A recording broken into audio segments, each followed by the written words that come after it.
Today on Locked On Canadiens, let's look ahead to the 2024 NHL Draft.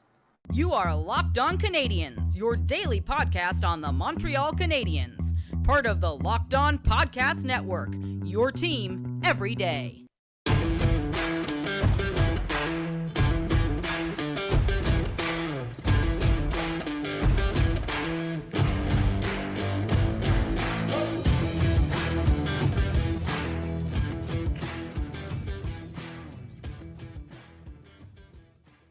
Hi there, everyone, and welcome to episode 893. We thank you for making us your first listen of the day every day, wherever you get your podcasts, as well as on YouTube.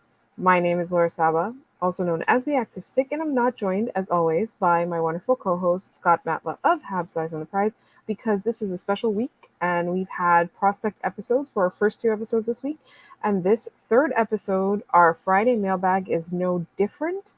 I was joined by Hadi, Kalakeche, and Sebastian of Dobber Prospects, as well as Locked On NHL Prospects, and we discussed so many things. And on today's episode, I'm basically just asking the mailbag questions from all of you. And I want to say thank you to all of you who sent in questions, because there were so many that we didn't even get to all of them. But don't worry, we will have more prospect people on over the course of the summer, so all of your questions will get answered. So I just want to really quickly remind everybody where they can find Hadi and Sebastian. So Sebastian is the director of European Scouting, as well as the head scout for Dobber Prospects. And Hadi is the director of North American Scouting for Dobber Prospects. They can be found on Twitter at hi_Sebastian for Sebastian, and Hadi K_scouting for Hadi. Hadi's work can also be found at Habs Eyes on the Prize. Before we get into the segment, I do want to address one mailbag question from listener Blake. It's not that we didn't get to it, it's just that I wanted to ensure that I waited until it was time to record the Friday episode before I answered the question, or before we answered the question, because we wanted to make sure it was timely. So the question is from Blake, and the question is, prospect question. Canadiens and London Knights fan here. Do you think Bettman is going to make it difficult for Logan Mailloux to play in the NHL? So this question is pretty timely in that there have been discussions since before the Stanley Cup final ended. Logan Mailloux would be meeting with Gary Bettman as soon as the Stanley Cup playoffs were over. And this reporting did come from reputable reporters and sources in Montreal connected to the organization.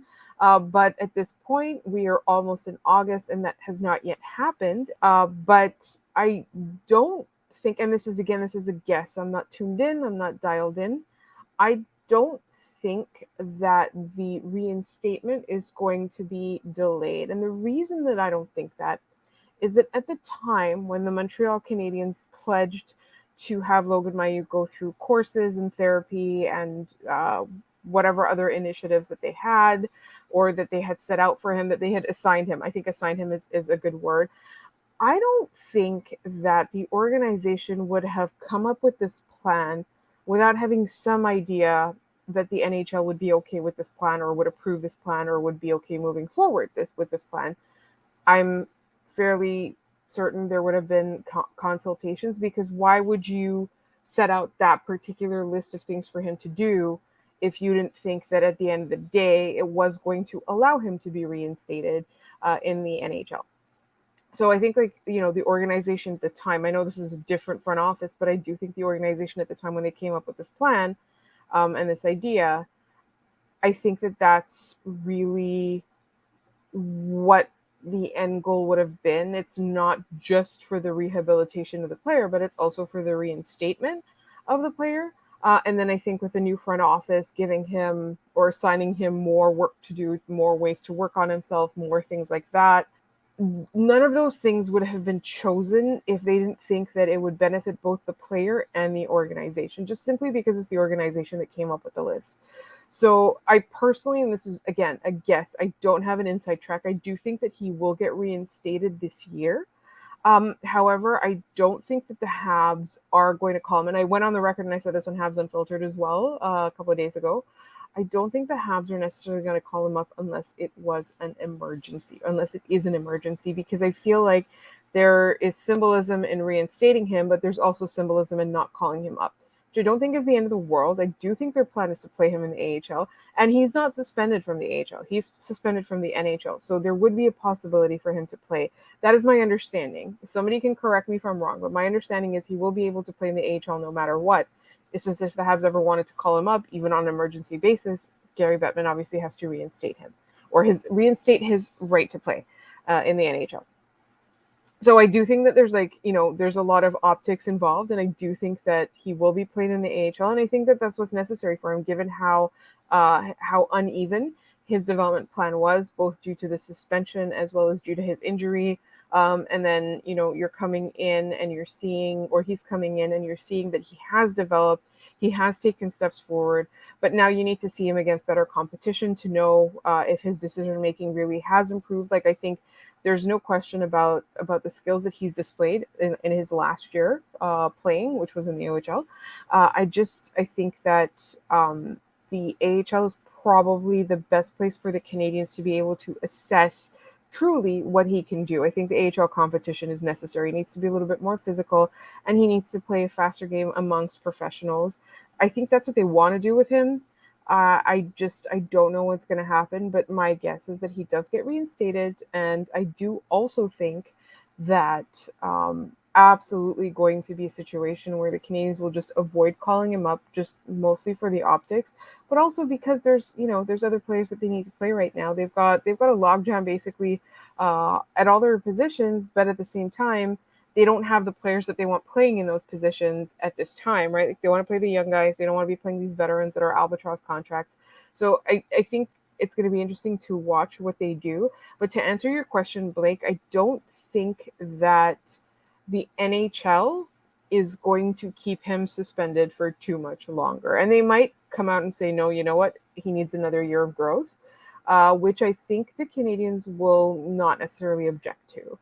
It's a lot more about optics than it is about him. I think for him, like, for the rest of his life, he's going to have to keep demonstrating that he's learned and that he has changed. And I think that that's going to be the case no matter what, whether he's really changed or whether he hasn't. I think that's going to be the case. So for me, I do think he's going to get reinstated. I just think that the Canadiens aren't going to be in a super big rush to call him up and giving him an opportunity.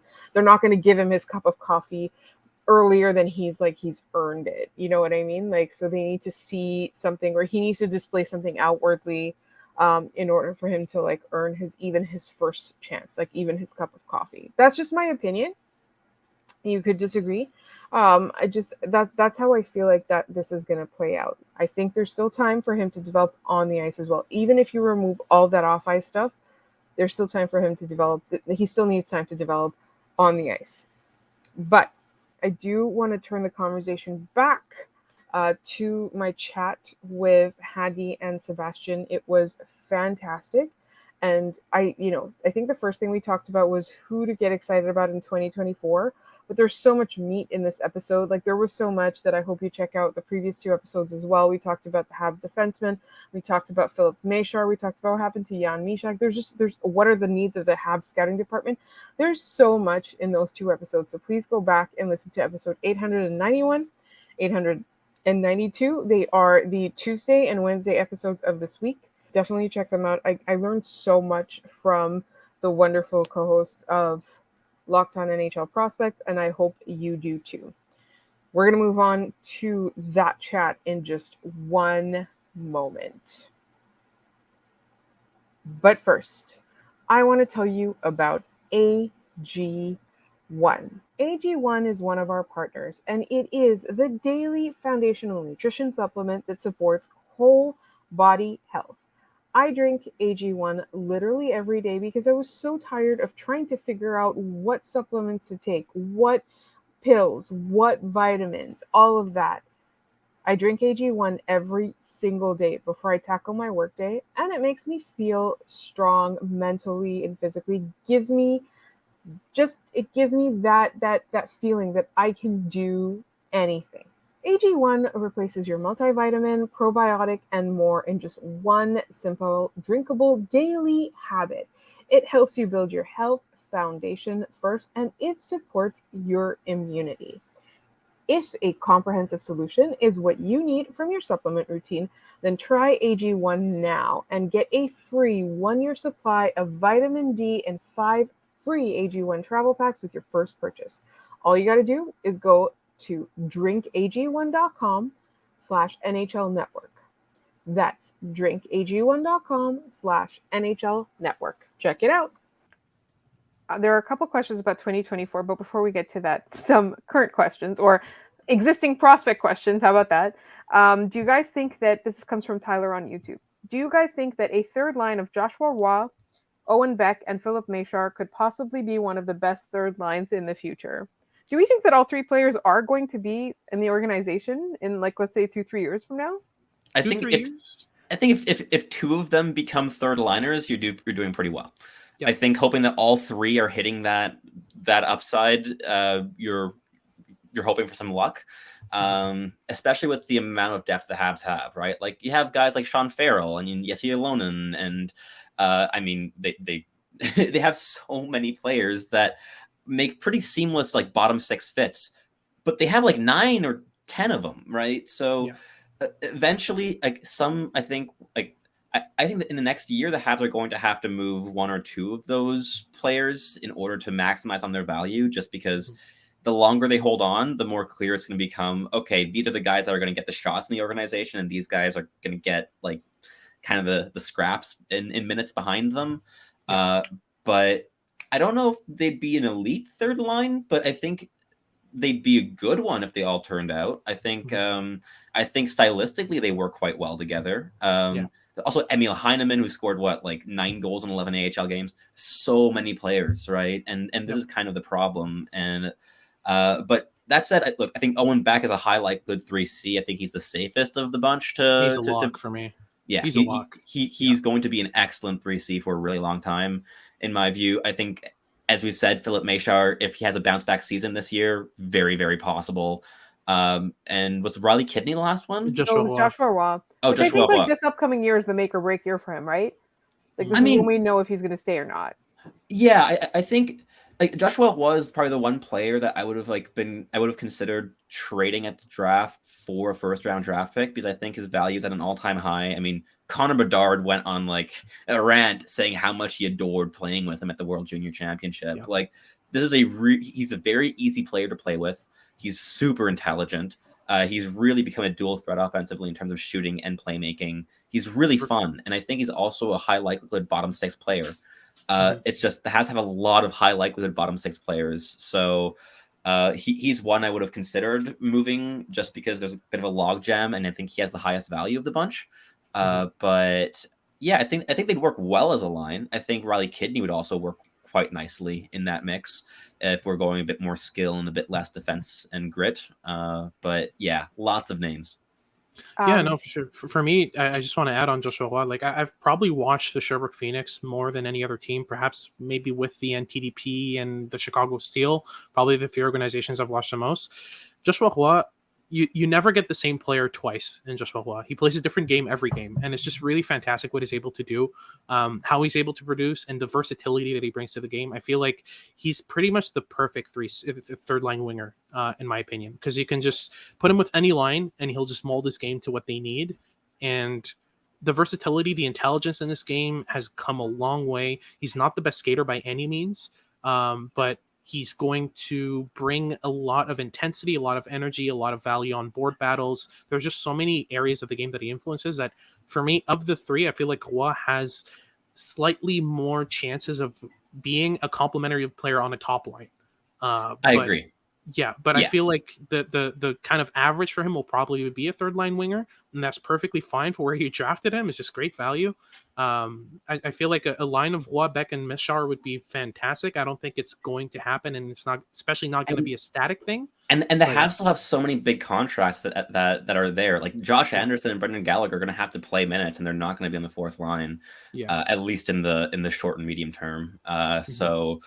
Yeah, there's a lot of bodies, both young and old, that I think it's not overly likely that becomes the third line, just because so much would have to go right for that to be the line.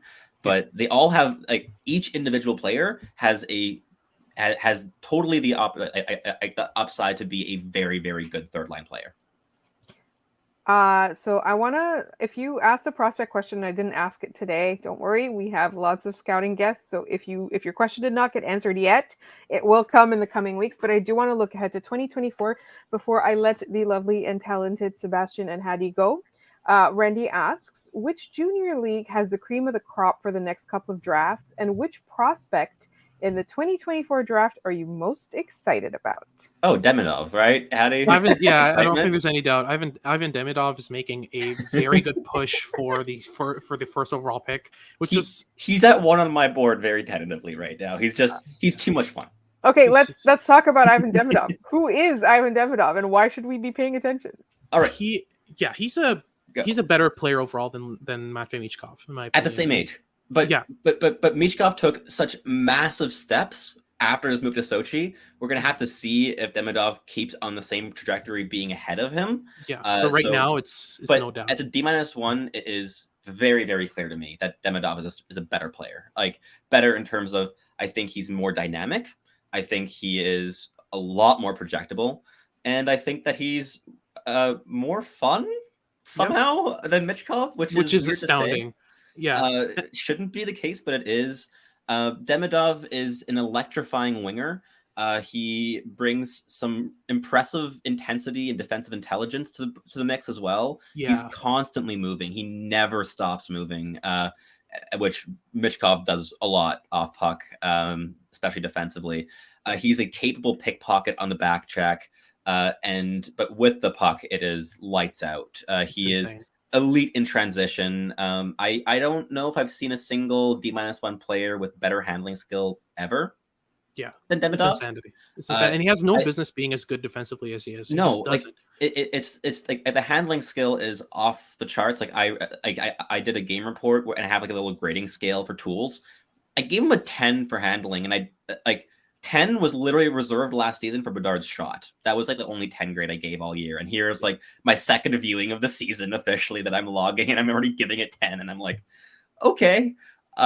He's very fun. And look, he's not as good of a shooter as Michkov is, but he's really, really good. He's probably a better playmaker than Michkov is by a smidgen, though I do think that Michkov's playmaking is underrated. He is also very, very intelligent. He's constantly using lateral motion. He skates a little bit like Antonio Stranges. So I'm not sure if you've seen highlights of Stranges skating. He's a Dallas Stars prospect who isn't like a slam dunk NHLer, but the skating is off the charts electrifying. And like you see highlights on TSN of him playing in the OHL and skating with his mohawk turns and stuff. Demidov does a similar thing, but more small area game rather than like Stranges would do it like big, like loop back around the net and then doing his mohawks to kind of build speed going up into transition. Demidov does it in small areas, and it makes him unbelievably adaptable. If he pressure from any 2 or 3 directions, he can probably weave through it because he can move in any direction at any time, and he has the hands to match the feet, and he has the brain to match it all. It's really impressive. He's the one player from the 2024 draft class that I think if we were to do like a combined 2023-2024 ranking, he's the only, as of right now, he's the only player that in my mind could be ahead of Fantilli in terms of ranking. I think much as I adore Macklin Celebrini, I don't know if he's going to edge out Fantilli in terms of that head-to-head comparison, but Demidov is wild, and he embodies excitement. And I mean, I think considering that we both got giddy when we mentioned his name, he's fun. Oh, I can tell from the way you guys are lighting up when you're talking about it. It's so fun. He's just he's so good, just so good. He's been a treat to watch this year. I mean, it's just I see Ivan Demidov, and I see a guy who has no business being as good defensively as he is because of how good offensively he is. He shouldn't be facing. It's shocking. The defensive game is look, the defensive game isn't elite, it's above average, and it should be awful for this style of player. For this style of guy, you just would expect him to be that kind of Michkov of just like no effort defensively and like not getting back on time, pinching, cheating. He does none of that. He's a first to come back and give that effort level on the back check as a winger, and it's so impressive to see. But what's really impressive to me is even if he didn't have the hands or the playmaking ability or the goal scoring ability that he has a foundation of intensity, of defensive tools. Of the only thing that's really missing in his game is the physical game. I think he's a very much below average physical player for sure. And that might come with time. He's 16, so it's just it could develop with time, and you can get just a fully well-rounded offensive winger who can do everything and has elite hands. So it's just, he's been great to watch. I have more with Sebastian and Hadi and our wonderful conversation in just one moment here on Locked On Canadiens. It's honestly like I love listening to this. So I only have a couple more questions for you guys, but I want to like circle back to what Randy asked. Which junior league has the cream of the crop for the next couple of drafts? So Scott and I were talking about this in our Friday mailbag, and he said the US NTDP has really been churning out some top talent. But if you look at the averages, like where do you think the most talent from the next couple of drafts is going to come from? I still think it's the WHL. I think the WHL is really, in the last like 3-4 years, taken some really massive leaps where I think it's quite clearly the strongest junior league in Canada, both in terms of quality and in terms of the players that it exports. And while I don't think 2024 or 2025 are going to be quite as strong as 2023 for the WHL, I still do think it's going to be the strongest of the junior league in terms of exports. 2023 has a ton of players from the USHL. So if we're combining NTDP and USHL, I think that's a big one. So the US is definitely starting to produce a lot more players. Weirdly, a powerhouse of the 2023 draft class is Norway. Not leagues, but nationality. We've got like 2 potential first-round Norwegians this year. I do want to talk about Michael Brandt. I know. I figured you would. I wanted to kind of give you that opportunity. Thank you for setting me up. That was a perfect alley-oop. But it's just Michael Brandt-Nygård is just a fantastic puck protector. He's a big guy, but doesn't really exclusively rely on his strength or his size, which is exactly what I'm looking for in big guys. I want big guys who are able to place that finesse style, who are able to cut inside to make small area plays, and he's certainly able to do that. He's a refined playmaker. His work rate is high. And other than Matt Zuccarello, can you name me an NHLer who played and developed in Norway? I don't think so, but he's been playing last year in the Allsvenskan, the Swedish second division. There's talks of him maybe transferring to an SHL team this year, but I'd be very surprised. That'd be a big step. It would be a major step, but I feel like he's got the frame, he's got the skill, he's got the ability, and he's also a decent skater. So there's a lot to love in his game. I've seen him in kind of preemptive 15 to 20 ranges. I would put him straight up in my top 15. But again, it's very, very, very early. We'll likely both be putting out rankings in September, October, that kind of thing. Give me until like November. I always wait longer just because I see my rankings develop from like September to November, and if I made my like September rankings public, I would regret it in the future. Yeah, so it would be pretty rough. I take my time with rankings and making them public. For sure. And I have my final question for you guys, and this comes from Tyler on YouTube. Some people are saying that because the 2024 draft is so stacked with defenders, some really good forwards can slip. If Montreal finishes with the 11th overall pick, do you guys think that Berkeley Catton, Igor Chernyshov would be amazing gets for the Habs? Like the other question I already asked, it was about the Joshua Roy, Owen Beck, Filip Mesar line. So thoughts? I do think that it's not unreasonable to expect the Canadiens to finish with the 11th overall pick. I don't necessarily think that they're going to have another top 10 pick this year, just simply because they cannot possibly have a third year with that many injuries. Don't put it past them. Yeah. And I haven't seen the Habs really improve much in this offseason. Right. Unless like more moves are to come, which NHL players have they added? Well, this is the thing, is that for me, like in my mind, is that what's going to happen is some of these veteran players are going to get injured and go on the IR. For sure. Like Brendan Gallagher, for example. And, some guys are going to get opportunities. I also do think that rather than trading some of these veterans, like I do think that it's possible that a prospect or two gets traded. Sure. When I say prospect, I'm talking about like somebody like Jesse Yellen and gets packaged with somebody to send them off. Yeah. Something like that. So I do think they're going to be opening up some space for some of these younger guys. But I also, I think that it's impossible for them to be that bad. Just in terms of the injury, the man games lost to injury. But I do think that they're also not going to be good. So I do think that, I don't think it's unreasonable to think that they're going to be picking at 11, but also I wouldn't be surprised if they pick at 7, 8, or 5 again. Yeah, 7's kind of my expectation at this point, I think. Yeah, and I feel like if it is 11 and Berkeley Catton's available, you're jumping to the stage for sure. Igor Chernyshov, I've got sort of my reservations. I've seen the Jason Robertson comparisons. I don't necessarily see that level of intelligence and anticipation and awareness. For me, Chernyshov is a fantastic kind of small area player. He's able to get out of pressure. He's able to use his edge work extremely well. He's got a long reach, and he's got great finishing abilities. A really decent kind of power forward style, but with some finesse, which I would definitely consider in the 10 to 20 range. I feel like at 11, especially if we're talking about guys like Cole Hudson and Henry Muse. My guy out there. Yeah. But guys like Cole Hudson, guys like Zane Parekh, and guys like that are going to be picked in the top 10. If you're talking about some fours that are slipping, I feel like Chernyshov isn't one of the guys who's going to slip outside of the top 10. He's going to be one of the guys who's available in the top, in the kind of 10 to 20 range, which I would rather go for a guy like Berkeley Catton if he's available at 11, which I'd be very surprised if he is, because he's a fantastic, fantastic player. But time will tell.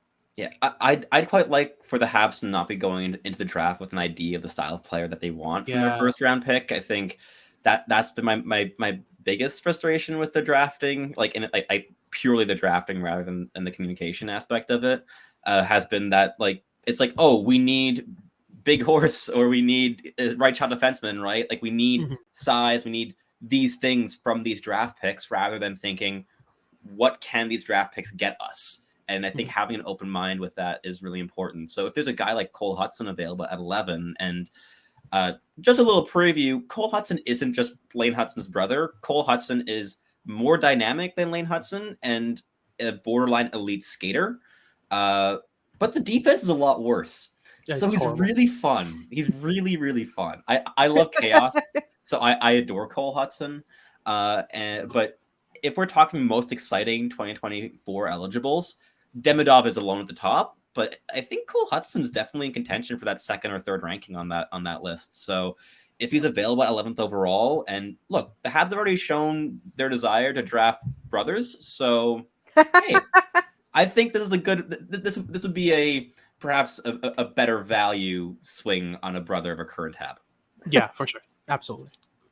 So I do want to thank you guys. This has been an amazing conversation. I've learned a lot. I do hope our listeners also learn a lot, because I honestly, as you all know, prospects are not my strong suit. So I'm really, really grateful to you both for your time. Thank you so much for joining me and providing all of this insight. It's been a pleasure. Thanks for having us. Once again, I would like to thank Hadi, Kalakeche, and Sebastian of Dobber Prospects, as well as Locked On NHL. And Hadi's work is also on Habs Eyes on the Prize. Don't forget. I want to thank them for their time. We had a longer conversation than we intended, but there was so much more information that I expected and that I even could hope for. So I really hope you learned a lot from these episodes, because I certainly did. In the meantime, if you'd like to find them on Twitter, they are at HadiK_scouting. and hi_Sebastian. If you would like to find our podcast on Twitter, we're at LO_Canadiens. We are also free and available wherever you get your podcasts, as well as on YouTube. Please subscribe. Please tell your friends about us. If you like us, if you want people to find us, give us good ratings on Apple. And, make sure that you stay tuned in. We are going to get a Threads account for Locked On Canadiens very soon as well. And you can always email us at lockedoncanadiens@gmail.com. Thank you so much for listening, and we will be back on Monday.